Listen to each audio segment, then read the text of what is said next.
স্বাগত প্রবাসের সংবাদে আপনাদের সাথে আছি আমি সোহাগ বক্স। দেখছিলেন সংবাদ শিরোনাম। দর্শক, শুরুতেই ভারত পাকিস্তান সংঘাতের খবর। সুযোগ বুঝে ভারতকে সমুচিত জবাব দেওয়ার অনুমতি দেওয়া হয়েছে পাকিস্তান সশস্ত্র বাহিনীকে। বুধবার পাকিস্তানের জাতীয় নিরাপত্তা কমিটির সঙ্গে বৈঠকের পর এমন বার্তা দিয়েছে শাহবাজ শরীফ সরকার।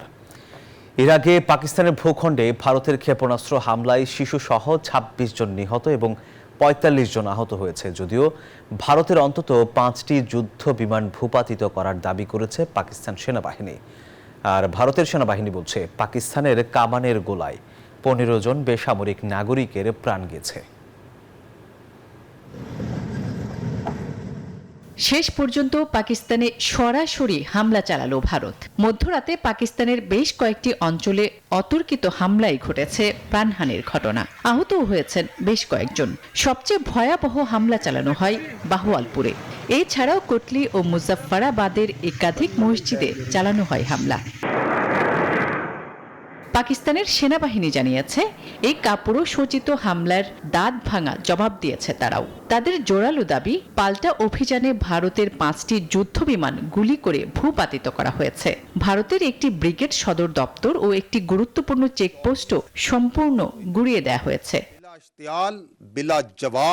এখানেই শেষ নয়, ভারতকে সময় মতো সমুচিত জবাব দেওয়ার পাকিস্তানের সশস্ত্র বাহিনীকে অনুমতিও দেওয়া হয়েছে। বুধবার পাকিস্তানের জাতীয় নিরাপত্তা কমিটির জরুরি বৈঠকে এমন বার্তা দেওয়া হয়। এদিকে কাশ্মীর সীমান্তেও দুদেশের সেনাদের ব্যাপক গোলাগুলি চলছে। গেল দিনও নিহত হয়েছেন বেশ কয়েকজন ভারতীয় বেসামরিক। সব মিলিয়ে পরমাণু শক্তিধর দুই প্রতিবেশী দেশের সীমান্তে আবারও ঘনিয়েছে যুদ্ধের কালো মেঘ, যা গোটা দক্ষিণ এশিয়ার শান্তি ও স্থিতিশীলতাকে ঠেলে দিয়েছে চরম অশান্তির মুখে। আসমাতুলি, নিউজ 24। মঙ্গলবার রাতে পাকিস্তানের বিভিন্ন স্থানে ভারতের ক্ষেপণাস্ত্র হামলা নিয়ে আন্তর্জাতিক মহলে চলছে আলোচনার ঝড়। এরই মধ্যে একে লজ্জাজনক উল্লেখ করে দ্রুত সমস্যা সমাধান হবে বলে আশা প্রকাশ করেছেন মার্কিন প্রেসিডেন্ট। আর হামলাকে দুঃখজনক মন্তব্য করে উভয় দেশকেই সংযম দেখানোর আহ্বান জানিয়েছে চীন। এদিকে দুপক্ষকেই সংযত হওয়ার আহ্বান জানিয়েছে জাতিসংঘ। অন্যদিকে মোদির পাশে দাঁড়িয়েছে Israel.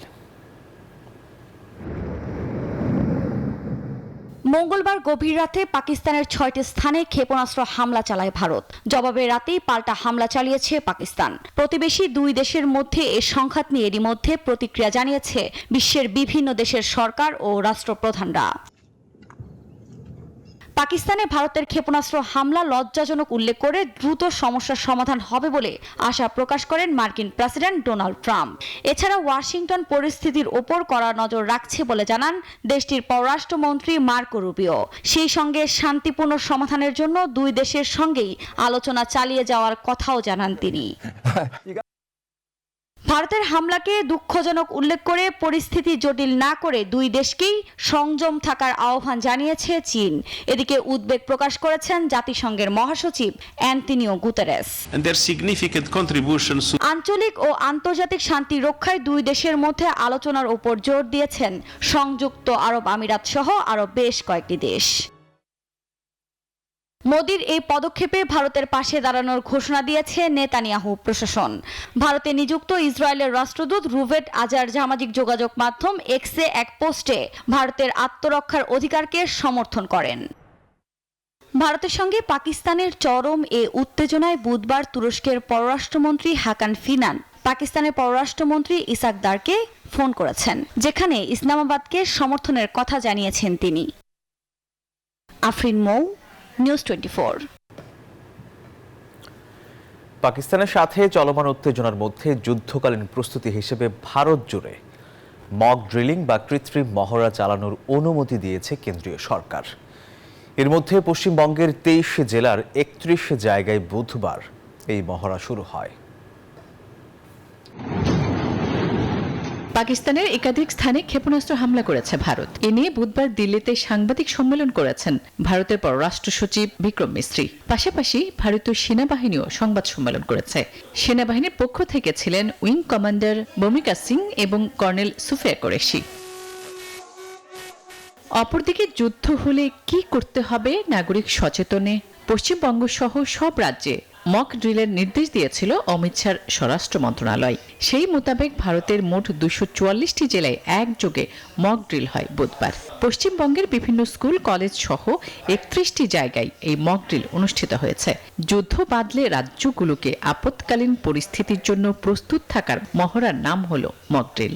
Our school is organizing for the same to get the children ready in case of a war. This would include evacuation drills, fire, air aid sirens, to name a few. And this was just the first drill that we've had. So the students are not exactly ready for this. They will understand course of time as we have more drills. এদিকে পাকিস্তানি হামলার পর ভারতের বিজয় উল্লাস করেছে BJP. পাশাপাশি ভারতের পতাকা নিয়ে উল্লাসে মাতে মোদি বাহিনী। তবে প্রতিবেশী দুই দেশের সংঘাত নিয়ে পশ্চিমবঙ্গবাসীর মধ্যে মিশ্র প্রতিক্রিয়া দেখা গেছে। অনেকে শান্তির বার্তা দিলেও অধিকাংশই মোদির সিদ্ধান্তকে সমর্থন জানিয়েছেন। ये तो मोदी जी की जीत है, चाहे वो विदेश स्तर पर हो, चाहे एयर स्पेस स्तर पर हो, चाहे और भारत की धरती पर हो, चाहे पाकिस्तान के आतंकवादियों के सर पर चढ़ के बोलने की हो। ये मोदी जी की जीत है, इस देश की जीत है। সামরিক ব্যবস্থা কোনো সমাধান নয়। এখানে শান্তিপূর্ণ আলোচনা, রাজনৈতিক আলোচনা এবং দ্বিপাক্ষিক হোক বা এখানে জাতিসংঘের তত্ত্বাবধানে হোক, আলোচনা খুব জরুরি। কেন্দ্রীয় সরকারের দাবি, পাকিস্তানে মোট 9টি ঘাঁটিকে নিশানা করা হয়েছে। এগুলো পুরো গুড়িয়ে দেওয়া হয়েছে। তবে ওইসব হামলা নিরীহ নাগরিক এবং পাকিস্তানি সেনাদের উপর করা হয়নি বলেও দাবি দিল্লির। Desk report, news 24। এদিকে বিশ্লেষকরা বলছেন, ভারত পাকিস্তান সংঘাতে উভয় দেশের জনগণের ক্ষতি সহ সারা বিশ্বে এর নেতিবাচক প্রভাব পড়বে। বলছেন, কোনো প্রতিবেশীর পক্ষে অবস্থান নেয়ার সুযোগ নেই বাংলাদেশের।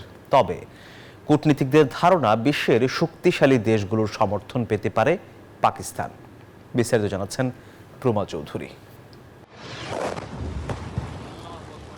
মঙ্গলবার ভারত তার চিরবৈরী প্রতিবেশী দেশ পাকিস্তানের 9টি স্থানে হামলা চালায়। জবাবে পাকিস্তানও করে পাল্টা আক্রমণ। দুদেশেই এই মুহূর্তে বিরাজ করছে চরম অস্থিতিশীল এক পরিস্থিতি।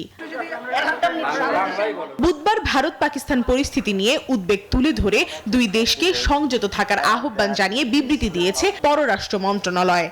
The evolving situation in India and Pakistan. Bangladesh expresses its deep concern over this situation and urges both the countries to remain calm, show restraint, and refrain from taking any steps that could further aggravate the situation. প্রতিবেশী দুটি দেশ সরাসরি সংঘাতে জড়ালে ক্ষতিগ্রস্ত হবে দেশ দুটোর জনগণ, যার প্রভাব দক্ষিণ এশিয়া সহ সারা বিশ্বে পড়বে বলে মনে করছেন নিরাপত্তা বিশ্লেষক মনিরুল ইসলাম আখন্দ। এটার ইম্প্যাক্টটা কিন্তু জনগণের উপরে পড়বে, বাংলাদেশ এবং রিজনের উপরে আসবে আর আর্থিকভাবে, ইকোনমিক্যালি, এবং এটার ইম্প্যাক্টটা সারা বিশ্বে চলে যাবে। এবং তার মতে এক্ষেত্রে বিশ্বের শক্তিশালী দেশগুলোর সমর্থন পাকিস্তানের দিকে বেশি হতে পারে। চীন will support Pakistan and probably USA and their allies will support India in case it turns into a war, যেটা আমরা আশা করি হবে না। ভারতের সাথে বাংলাদেশের চলমান শীতল সম্পর্কের কারণে সাধারণ মানুষ পাকিস্তানকেই সমর্থন করতে পারে বলে ধারণা করছেন আন্তর্জাতিক সম্পর্ক বিশ্লেষক প্রফেসর ডক্টর শাহিদুজ্জামান। পরামর্শ দেন দেশকে নিজেদের অভ্যন্তরীণ সমস্যা সমাধানে মনোযোগী হওয়ার। তবে জনগণের সিম্প্যাথি ও সমর্থন যদি আমরা বিবেচনা করি, তাহলে নিশ্চিতভাবেই বলা যায় যে এদেশের জনগণ মোটামুটি পাকিস্তানের প্রতি অনেকাংশেই সমর্থন থাকবে। ভারত পাকিস্তান সংঘাতে কূটনৈতিক প্রভাব এড়াতে বাংলাদেশ কেন্দ্রিক পররাষ্ট্র নীতিতে অটল থাকবার পরামর্শ দিলেন আন্তর্জাতিক সম্পর্ক বিভাগের এই শিক্ষক। আমরা যদি বাংলাদেশের সরকার বা রাষ্ট্র দেখি, সে হয় ভারত কেন্দ্রিক হয় আর না হলে পাকিস্তান কেন্দ্রিক হয়, সে বাংলাদেশ কেন্দ্রিক হয় না। যতদিন আমি বাংলাদেশ কেন্দ্রিক পররাষ্ট্র নীতি না করতে পারবো, ততদিন কিন্তু আমার এই ঝামেলাটা থাকবে। তবে উভয় দেশের কোনো এক পক্ষ পারমাণবিক অস্ত্র ব্যবহার করলে সর্বগ্রাসী যুদ্ধ দেখবে সারা বিশ্ব, এমন আশঙ্কার কথা জানাচ্ছেন কূটনীতি বিশেষজ্ঞরা। প্রমা চৌধুরী, নিউজ 24, ঢাকা। সিলেটের হজ এজেন্সি আল ইহসান ট্রাভেলসের উদ্যোগে যুক্তরাজ্যের হজ যাত্রীদের নিয়ে হজ সেমিনার অনুষ্ঠিত হয়েছে। যুক্তরাজ্য থেকে বছর এই এজেন্সির মাধ্যমে যারা হজে যাচ্ছেন তাদের নিয়ে আল খায়ের কনফারেন্স হলে সেমিনার অনুষ্ঠিত হয়েছে। এতে সভাপতিত্ব করেন এজেন্সির অন্যতম স্বত্বাধিকারী মাওলানা সাহল আল রাজির।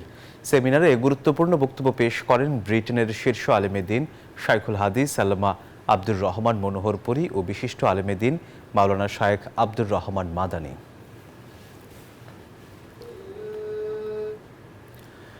কানাডার ক্যালগারিতে ঠাকুর সোসাইটির উদ্যোগে অনুষ্ঠিত হল রবীন্দ্র জয়ন্তী সঙ্গীত সন্ধ্যা।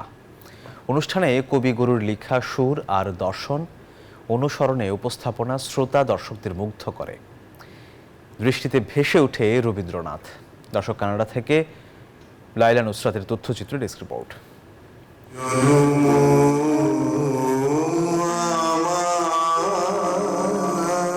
রবীন্দ্রনাথ ঠাকুর বিশ্ব সাহিত্যের এক অনন্য প্রতিভার নাম, যার লেখা গান ও সুর সঙ্গীত প্রেমীদের তীব্রভাবে আলোড়িত করে।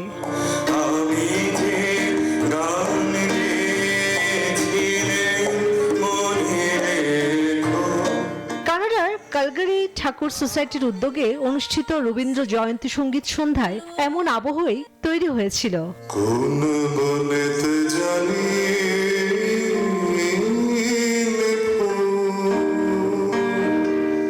অনুষ্ঠানে শিল্পীরা রবি ঠাকুরের কবিতা, গান, সঙ্গীতের সাথে প্রবাসী কবিগুরুর শিল্পকর্মকে তুলে ধরার চেষ্টা করেন।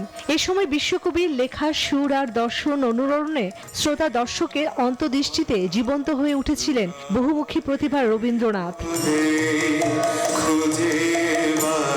অনুষ্ঠানটি পরিকল্পনা এবং পরিচালনায় ছিলেন ক্যালগারি ঠাকুর সোসাইটির সাধারণ সম্পাদক খায়ের খন্দকার রুবেল। এটি ক্যালগারি ঠাকুর সোসাইটির তৃতীয় প্রযোজনা।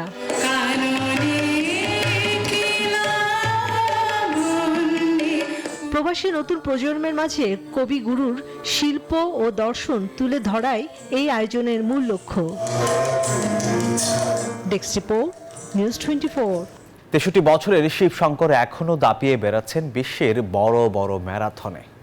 প্রথমবারের মতো চেক রিপাবলিকের রাজধানী প্রাগে আন্তর্জাতিক ম্যারাথনে অংশ নিয়ে দেশের পতাকা উড়ালেন বাংলাদেশের দৌড়বিদ শিবশঙ্কর পাল। বিশ্বের 50 দেশের প্রায় 10,000 প্রতিযোগী ম্যারাথনে অংশ নেন। আর শিবশঙ্করের লক্ষ্য ব্যক্তিগত 150 আন্তর্জাতিক দূরপাল্লার ম্যারাথনের মাইল ফলক স্পর্শ করা। তরুণদের মতো ছুটছেন শিবশঙ্কর পাল। 63 বছরের শিবশঙ্কর এখনো দাপিয়ে বেড়াচ্ছেন বিশ্বের বড় বড় ম্যারাথনের আসর। তার কাছে বয়স যেন একটা সংখ্যা মাত্র। চেক রিপাবলিকের রাজধানী প্রাগে প্রথমবারের মতো আন্তর্জাতিক ম্যারাথনে অংশ নিয়ে দেশের পতাকা ওড়ালেন বাংলাদেশের দৌড়বিদ শিবশঙ্কর পাল। 42.195 কিলোমিটার দীর্ঘ এই দৌড় শুরু হয় প্রাগে ন্যাশনাল মিউজিয়াম এলাকা থেকে, শেষ হয় ভেন্সেলের প্লাটসে গিয়ে। ঐতিহাসিক আল্ট স্টার্ট রিং এর ভেসালের প্লাটস থেকে শুরু হয়ে ম্যারাথনটি ঘুরে আসে নগরীর নানা দর্শনীয় ও গুরুত্বপূর্ণ স্থানে। এই প্রতিযোগিতা অংশ নিয়ে ম্যারাথনটি শেষ করতে শিবশঙ্করের সময় লাগে 3 ঘন্টা 45 মিনিট 58 সেকেন্ড। এটি শিবশঙ্কর পালের 133তম আন্তর্জাতিক এই ম্যারাথন। এর আগেও তিনি অংশ নেন মাউন্ট এভারেস্ট, সুইজারল্যান্ডে ইয়ুথ ফ্রাউ ও নিউ ইয়র্কের মতো বিশ্বখ্যাত ম্যারাথনে। প্রতিটি ম্যারাথনের পেছনেই অনুপ্রেরণায় ছিল তার স্ত্রী শিখা ও 3 সন্তান। বর্তমানে শিবশঙ্কর জার্মানির মিউনিকে একজন সফল ব্যবসায়ী। তার স্বপ্ন বিশ্বের প্রতিটি বিখ্যাত ম্যারাথনের ফিনিশিং লাইনে পৌঁছে বাংলাদেশের নাম তুলে ধরা। Desk report, news 24। অপেক্ষার অবসান। 2026 ফিফা বিশ্বকাপের পর বাংলাদেশে পা রাখতে যাচ্ছেন ব্রাজিলিয়ান সুপারস্টার নেইমার জুনিয়র। আর বিষয়টি নিশ্চিত করেছেন তার ঘনিষ্ঠ বন্ধু বাংলাদেশেরই তরুণ রবিন মিয়া।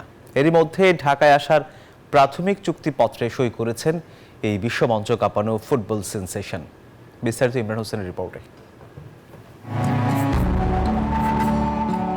ফুটবল বিশ্বের এক জীবন্ত কিংবদন্তি নেইমার জুনিয়র।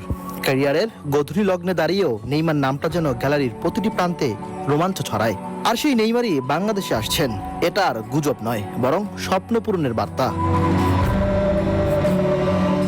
এই সম্ভাব্য সফরের নেপথ্যের কারিগর এক বাংলাদেশি, নেইমারের অতি ঘনিষ্ঠ বন্ধু রবিন মিয়া।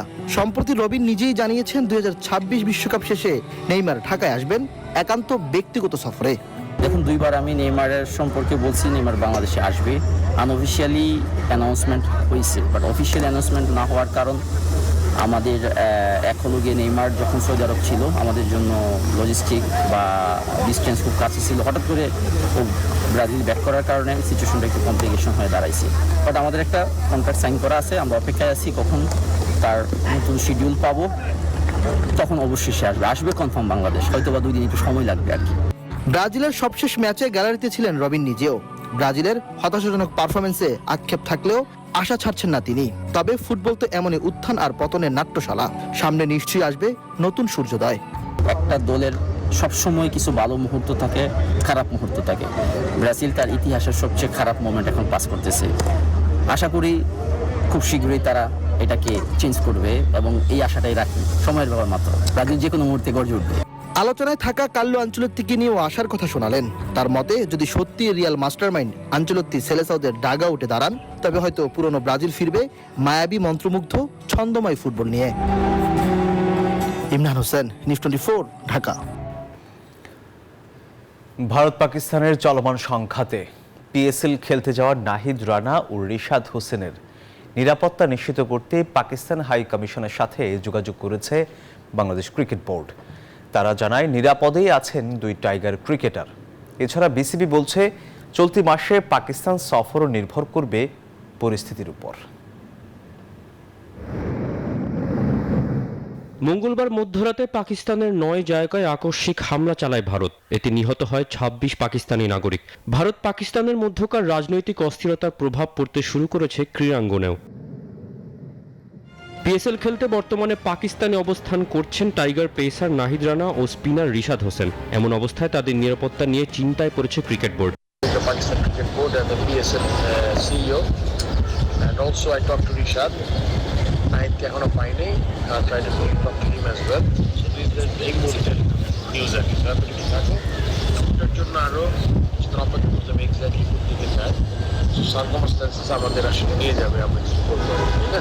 দুজনের নিরাপত্তার জন্য পাকিস্তান হাই কমিশনের সঙ্গে লাগাতার যোগাযোগ করছে বিসিবি। তারা জানায় নিরাপদেই আছেন 2 বাংলাদেশি ক্রিকেটার। বিষয়টি নিশ্চিত করেছে বিসিবির সিইও নিজামউদ্দিন চৌধুরী। পিএসএল এ এখন পর্যন্ত লিগ পর্বে নাহিদের পেশোয়ার জালমির বাকি আছে 2 ম্যাচ, আর রিশাদের লাহোরের বাকি 1 ম্যাচ। প্লে অফ এবং ফাইনাল খেলা সাপেক্ষে তাদেরকে পাকিস্তানে থাকতে হতে পারে 18 মে পর্যন্ত। তবে পরিস্থিতি খারাপ হলে দুজনকে দেশে ফিরিয়ে আনবে বিসিবি। এছাড়া চলতি মাসের শেষ দিকে 5 ম্যাচের টি20 সিরিজ খেলতে পাকিস্তান যাওয়ার কথা লিটনদের, সেটাও ঝুলে গেল অনিশ্চয়তায়। পাকিস্তানে যেমন পিএসএল চলছে, ভারতে চলছে আইপিএল। 2 দেশের ফ্র্যাঞ্চাইজি লিগ নিয়ে ব্যস্ত আছেন বিশ্বের নানা দেশের ক্রিকেটার। সবার নিরাপত্তা নিয়েও এখন বেগ পোহাতে হবে দেশগুলোর ক্রিকেট বোর্ডকে। তৌসিফুল হাসান, নিউজ 24। দর্শক, এই ছিল প্রবাসের সংবাদে। এতক্ষণ সাথে থাকার জন্য ধন্যবাদ সবাই।